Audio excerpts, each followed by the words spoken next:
रूस और यूक्रेन तनाज़ो, कशीदगी बढ़ गई। रूस के इत्तेहादी बेलारूस ने भी बड़ी धमकी। मॉस्को। बेलारूस के सदर अलेक्जेंडर लुकाशेंको ने कहा है कि अगर हमें बैरूनी खतरात का सामना हुआ तो हम जौहरी हथियार मंगवा लेंगे, जैसा कि हमारे इत्तेहादी रूस और यूक्रेन के दरमियान कशीदगी में इजाफा हो रहा है।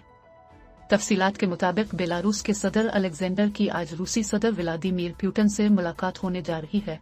अगर हमारे हरीफों और मुखालिफिन की जानिब से कोई अहमकाना हरकत की गई तो जरूरत पड़ने पर हम न सिर्फ जौहरी हथियार बल्कि सुपर न्यूक्लियर और जदीद हथियार तैनात करेंगे। अगर हमें अपने मुखालिफिन और दुश्मनों से कोई खतरा न हो तो यहाँ अगले 100 साल तक जौहरी हथियारों की जरूरत नहीं है।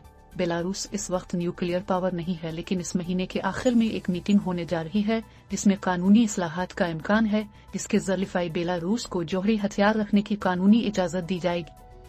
आजम खान का शानदार छक्का। वीडियो देखिए मजीद। बैन अल अक़वामी।